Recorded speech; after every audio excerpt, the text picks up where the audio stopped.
नाथ जी ठाकुर जी के प्रति वात्सल्य भाव रखते थे। मेरे लाला पुष्ट मार्गी, वात्सल्य भाव, जैसा भाव करोगे वैसे ही। ये था माम प्रपद्यन्ते तास्तथैव भजाम्यहम् हम। ठाकुर जी के प्रति इनका पुत्र भाव था। मेरा लाला, जैसे नंद बाबा, ठीक ऐसा ही भाव श्री विट्ठलनाथ गोस्वामी जी का। एक बार श्री श्रीनाथ जी को दूध पिला रहे थे। ठाकुर जी ने एक घूंट पिया दूध और कटोरा ऐसे हटाते हुए कहा जय जय, क्या कमी रह गई दूध में?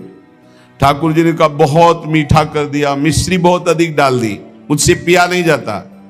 बड़ी मनोहार करी, आज पी लो कोई बात नहीं, क्योंकि पुत्र भाव है। ठाकुर जी ने बड़ा ऐसे करते हुए पिया। दूसरी बार भोग में आपने मिश्री कम मिलाई। ठाकुर जी ने एक घूंट पिया, ऐसे कर दिया। कहा जय जय, आज क्या कमी? आप दूध तो एकदम सीठा कर दिया, फिर भी पी लो।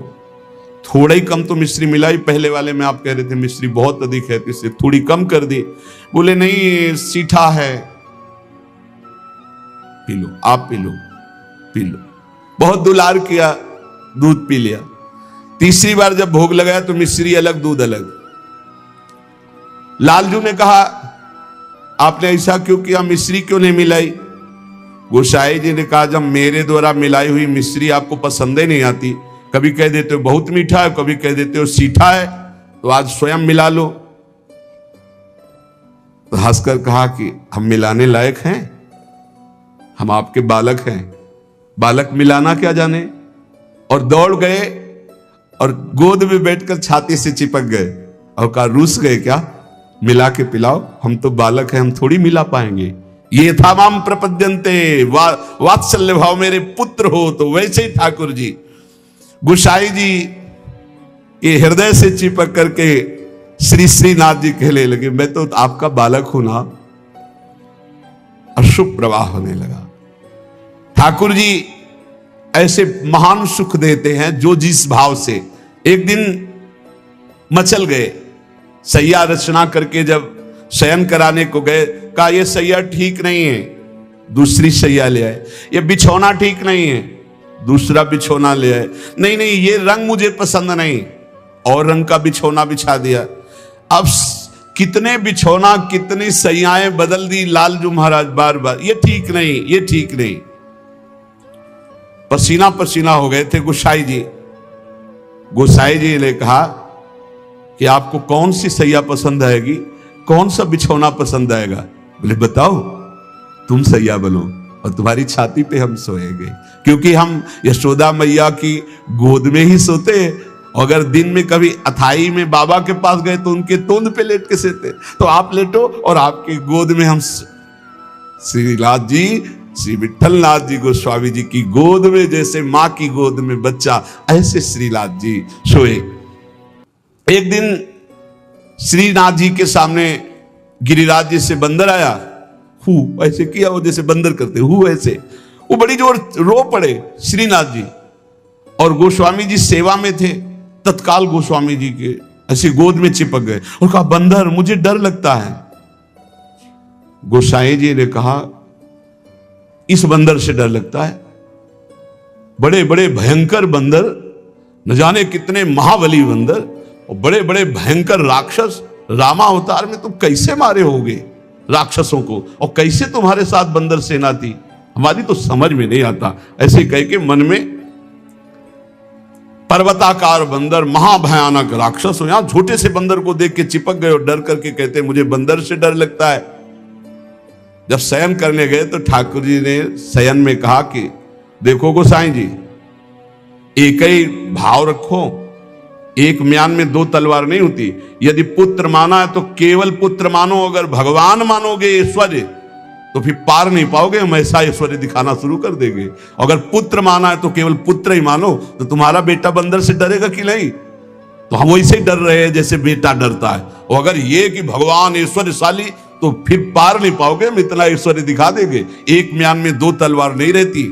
गोसाई जी जगे, एकदम। और श्रीनाथ जी को देखा पास में, गले से लगा करके दुलार करते हुए, वात्सल्य भाव। एक दिन चूड़ी पहनाने वाली आई। गोसाई जी ने कहा कि जाओ हमारे घर में जितनी बहुएं हैं सबको चूड़ी पहना दो और पैसा यहां ले लेना आके। आपके 7 पुत्र थे तो 7 बधुएं थी। गोसाई जी ने यह नहीं कहा कि 7 बधुओं को पहना देना, कहा कि मेरी जितनी बहुएं हैं उन सबको चूड़ी पहना दो और पैसा यहां से ले जाना। अब उनकी 7 बहुएं तो चूड़ी पहनी। 8वीं श्री स्वामिनी जी पहुंच गई अपने कर कमल। जे ही उस चूड़ी पहनाने वाली ने श्री जी के कर कमल को देखा, अशुभ प्रवाह, आनंद मूर्ति हमारी प्यारी जो है, अशुभ प्रवाह होने लगी। ऐसा उसको लगने लगा कि आनंद के आवेग में मुझे मूर्छा आ जाएगी।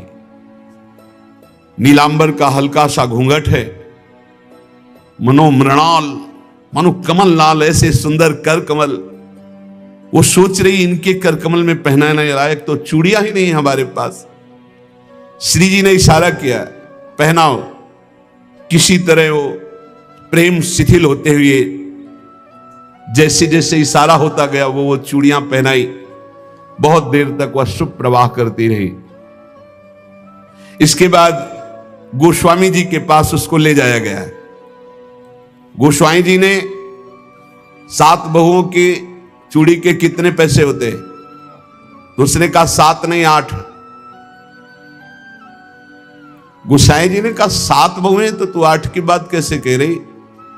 तो उसने कहा मैं कसम खा के कहती हूं मैंने 8 बहुओं को। तो बोले जब 7 हैं ही तो 8 कैसे? तो उनका कहा मैं कसम खा के कहती हूँ 8 बहुएं थी और मैंने 8 को पहनाई है, और जो 8वीं थी वो इतनी सुंदर थी, इतनी, और रोने लगी।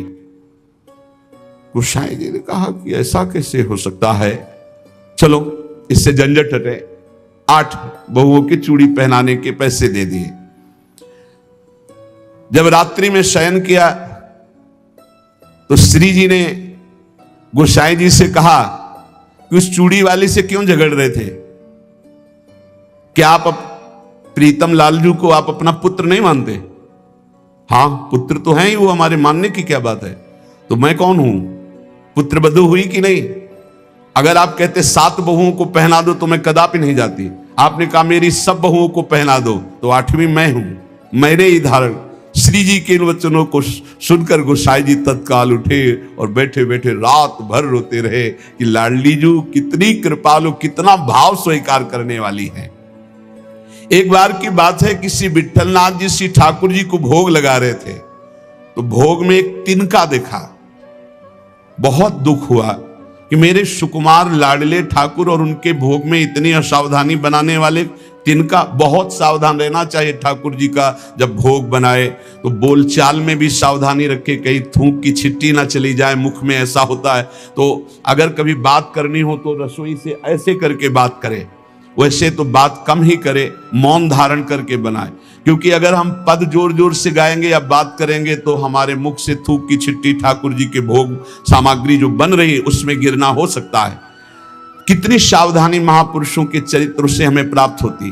तिनका को देख करके बहुत दुखी हुए और कहा कि आज हम हैं, तब हमारे ठाकुर जी के भोग में तिनका निकला, और कल हमारा शरीर छूट जाएगा तो तुम लोग कैसे हमारे ठाकुर जी की सेवा करोगे? तो मैं आज ही संन्यास धारण करूंगा और विचरण करूंगा, जैसा मनावे वैसा करो। आप इतना कहे तो सब लोग बहुत दुखी हो गए। सबने अनुनय विनय की कि एक बार अपराध क्षमा कर दो, ठाकुर जी के भोग में कभी त्रुटि नहीं होगी। आपने कहा हम परिहास में कभी झूठ नहीं बोलते। हमने कहा सन्यास लेंगे तो अब सन्यास लेंगे, अब हम तुम्हारे बीच में नहीं रहेंगे। श्री ठाकुर जी श्रीनाथ जी से आज्ञा लेने गए। ठाकुर जी ने बहुत उदास होकर के कहा, गोसाई जी एक गेरुआ वस्त्र हमको भी मंगवा दो। बोले आपको क्यों जय जय, आपके पास तो बहुत सुंदर सुंदर पोशाक हैं। बोले हम आपके बिना नहीं रह सकते, अगर आप सन्यास लेंगे तो हम भी सन्यास लेके आपके साथ ही चलेंगे। देखो कैसा प्यार करते, जैसे माधोदास बाबा जगन्नाथ जी को प्यार करते तो जगन्नाथ जी से जाके आज्ञा ली, जय जय अब ब्रज 84 कोस आपकी लीला भूमि में जाना चाहता हूं, आदेश दे दो। बोले बाबा आपके बिना हम रह नहीं सकते। बोले नहीं जय जय, हमारे पास इतनी भोग सामग्री नहीं कि मैं रास्ते में आपको भोग लगाऊं, आपको नहीं ले जा पाऊंगा, पर हम जाएंगे ब्रज 84 कोस दर्शन करने आपकी लीला भूमि के। ठाकुर जी चुप हो गए, उनके आगे बस कहां। अब वो सुबह प्रातः कालीन चले। अब सुबह सुबह ही इतनी भूख लगे आई, तो उन्होंने कहा आज तक कभी ऐसी भूख नहीं लगी। तो एक माई थी, तो उससे कहा माई बहुत भूख लगी, कुछ मिल सकता है? तो बोले बाबा अभी बना देती हूं। तो कुछ समय में वो भोजन बना करके और पवाने, और जब पवा रही थी माधवदास बाबा को तो रोते जा रही थी। तो बाबा की दृष्टि गई। बाबा ने कहा माई रो क्यों रही हो? बोले इतना सुंदर सुकुमार लाडला बालक तुम्हारे जैसे बाबा जी के साथ कैसे आ गया, इसकी मां कैसे रहती होगी? तो उन्होंने भागवतिक दृष्टि से देखा तो थाल में बैठे जगन्नाथ जी पा रहे थे। बोले इसीलिए भूख लग रही थी, हमें पता क्या कि तुम्हें भूख लग रही, तुम क्यों साथ? बोले बाबा मैं नहीं रह पाऊंगा आपके। ये जरा प्यार देखो ठाकुर जी का। कह रहे बाबा मैं नहीं रह पाऊंगा। ऐसे ही श्रीनाथ जी गोसाई जी से कह रहे कि एक गेरुआ वस्त्र हमको भी मंगा दो, अगर आप सन्यास लोगे तो हम भी सन्यास ले लेंगे। गोसाई जी आपके बिना हम नहीं रह सकते। गोसाई जी ने गले से लगा लिया। तो कहा गले से लगा लिया तो मेरी बात मानो, अब तुम्हें सन्यास नहीं लेना। बोले जैसी आपकी आज्ञा। बोले सेवा में त्रुटि अगर हो रही तो मुझे दुख नहीं तो तुम्हें दुख क्यों हो रहा है? तो बोले तुम्हें दुख हो या ना हो, आप मेरे पुत्र हो, मेरे को दुख होता है कि मेरे लालन के भोग में तिनका कैसे आ गया। भाव समझिए। श्री विठलनाथ गोसाई जी स्वयं सेवा में सावधानी पूर्वक, पर कभी कभी अगर त्रुटि हो जाए सेवा में तो बहुत ही असंतुष्ट हो। यह ध्यान रखने का विषय है कि हम केवल विग्रह की पूजा नहीं कर रहे, साक्षात श्यामा श्याम विराजमान है, साक्षात श्री जी विराजमान। हम जल पिवाएं तो उसी भाव से, भोग लगावें तो उसी भाव से, पोशाक पहरावें तो उसी भाव से। श्री गोस्वामी जी शयन करते थे गोकुल में आकर, और नित्य प्रति श्री श्रीनाथ जी की सेवा में आते। यहां जतिपुरा गोवर्धन में श्रीनाथ जी विराजमान थे, तो आप घोड़े पे चढ़ करके आते थे। यदि कहीं आने में कुछ विलंब हो जाए तो अन्य सेवा चाहे कोई कर ले, पर आरती आप ही रोज करते थे, आरती सेवा आप ही करते थे। आज भी बल्लभ कुल में नियम चला आ रहा है कि और ठाकुर सेवा तो सब मिलके करेंगे, लेकिन आरती गोस्वामी वंशज ही करेंगे। श्री ठाकुर जी की अक्षुण्ण सेवा गोस्वामी जी अपने बालक के समान मानकर करते। जो भगवन्निष्ठ सदाचारी पुरुष होते हैं तो उनका प्रभाव सबके ऊपर पड़ता है। उस समय भक्ति का वातावरण एक बन चुका था, जिसको देखो सब भगवान की भक्ति में निमग्न। कृष्णदास जी ने क्या किया कि जो गोपीनाथ जी गोलोक गमन हो गया था, तो उनकी पत्नी और उनके पुत्र पुरुषोत्तम जी अभी छोटे थे, उनसे बात की और गद्दी पर पूरा अधिकार कर लिया। पुरुषोत्तम है ही, क्योंकि उनके पिता गोपीनाथ जी अधिकारी थे, और हटा दिया श्री विठलनाथ जी को। और हटा ही नहीं दिया, पूरी सेवा से हटा दिया कृष्णदास अधिकारी जी ने। पुरुषोत्तम जी को गद्दी पे बैठा दिया, उनकी मां को समझा बुझा करके दस्तखत करवा लिए, और श्री विठलनाथ गोस्वामी जी को हटा दिया। न श्रीनाथ जी की सेवा, मतलब आना भी बंद करवा दिया। ऐसा नहीं करना चाहिए था, ये बहुत बड़ा अपराध बन गया। और बहुत बड़े महापुरुष हैं कृष्णदास जी, कोई साधारण नहीं। आगे उनके कभी चरित्र का श्रवण करना, इतने बड़े महापुरुष। गोसाई जी को सब अधिकार छिन जाने का कष्ट तो नहीं हुआ, पर सेवा छूट जाने का बहुत कष्ट हुआ। और महापुरुषों के हृदय में किसी भी तरह का यदि कष्ट हो गया तो उससे फिर भगवान बर्दाश्त नहीं करते। आपको बहुत क्लेश हुआ, श्रीनाथ जी का दुलार छूट गया, सेवा छुटवा दी कृष्णदास अधिकारी ने। आप पाराशौली में जाकर रहने लगे, पर बहुत दुखी अंदर से। और दूर तक वहां तक आते जहां श्रीनाथ जी की ध्वजा दिखाई देती है, वहां से साष्टांग दंडवत करके बहुत एकाग्रता पूर्वक ऐसे देखते मंदिर की तरफ, रोने लगते श्री विठलनाथ जी। ये बहुत बड़ी हानि का विषय, बहुत बड़ी हानि का विषय। गुरुजनों से विरोध करने का मतलब है सर्वस्व का नाश, चाहे जितना बड़ा भी कोई तपस्वी भजनानंदी हो। एक श्री रामदास जी भीतरिया जो ठाकुर जी की सेवा में रहते थे, वो श्री विठलनाथ जी की स्थिति से परिचित थे। वो रोज गुप्त रूप से समय निकालते। यद्यपि श्री कृष्णदास जी ने उनको भी मना कर दिया था, पर वो जाते और गोसाई जी को श्री लालजू का बीड़ा प्रसाद देते। बीड़ा प्रसाद आंखों से ऐसे रख करके खूब रुदन करते श्री विठलनाथ जी। ये बहुत बड़ा अपराध है, बहुत बड़ा अपराध। गोसाई जी ठाकुर जी के लिए अपने कर कमल से एक फूलों का हार बनाते और कहते पहना देना जाके, और रोज एक श्लोक दैन्यता का लिखते और कहते ठाकुर जी को सुना देना जाके। श्री रामदास जी नित्य प्रति आकर वो फूलों का हार और ठाकुर जी को एक श्लोक सुनाते, ठाकुर जी को फूलों का हार पहनाते, और ठाकुर जी रोज एक पान की बीड़ी देते जो उनको जाके देते और उनको प्रणाम करते। एक दिन ठाकुर जी ने संदेश में कहा कि गोसाई जी से कह दो मेघ तो समय पर बरसेगा, तुम दुखी क्यों हो रहे हो? मेघ तो समय आने पर बरसेगा, तुम दुखी क्यों हो रहे हो? विठलनाथ जी के सामने जब जाकर रामदास जी ने कहा मेघ तो समय पे बरसेगा, आप दुखी क्यों हो रहे हो? लालन ने ऐसा कहा है। तो विठलनाथ जी ने कहा कि मेघ तो समय पे बरसेगा, पर चातक अपनी टेक पुकार क्यों छोड़ेगा? चातक तो रटता ही रहेगा। बहुत सुंदर बात। अगर चातक अपनी रटन छोड़ दे तो चातक कैसा? मेघ तो समय पे बरसेगा, वो बरसे, लेकिन चातक अपनी रटन नहीं छोड़ सकता। मेरी रटन घटने वाली नहीं, मैं तो रो रो कर आपको पुकारता ही रहूंगा। चातक रटन घटे घट जाई, बढ़े प्रेम सब भांति भलाई। विठलनाथ जी के इस दुख को अकबर बादशाह ने सुना। उसने तत्काल आदेश किया और कृष्णदास जी को बंदी बना के जेल में डाल दिया और गोसाई जी को विरुद्ध आचरण किया, इसलिए उनको कठोर दंड कृष्णदास जी को बादशाह अकबर ने। जब गोसाई जी को पता चला तो गोसाई जी ने अन्न जल त्याग दिया और कहा जब तक सम्राट अकबर सादर कृष्णदास जी को, ये देखो महापुरुषों का हृदय, सादर कृष्णदास जी को नहीं छोड़ते तब तक मैं अन्न जल भी नहीं पाऊंगा। जब बादशाह अकबर को यह पता चला कि गोसाई जी ने अन्न जल त्याग दिया तो सादर कृष्णदास जी को पुनः छोड़ दिया। कृष्णदास जी को जब ये पता चला कि गोसाई जी मेरे लिए अन्न जल छोड़ दिए, तब गोसाई जी के पास आए और चरणों में गिरे और कहा मुझे आपके प्रभाव का पता नहीं था, क्षमा कीजिए। कृष्णदास जी ने पाराशौली में आकर गोसाई जी के चरण पकड़ लिए। गोसाई जी गंभीर हो गए। महापुरुष अगर डांट दें तो बच गए आप, और गंभीर हो गए तो पिट गए आप, बस इतना समझ लो। गंभीर इसलिए हो गए कि तुमने लालन की सेवा छुड़वा दी, सब ठीक है, लेकिन लालन की से दूर रखा, दर्शन नहीं, सेवा नहीं, इसलिए गंभीर हो गए।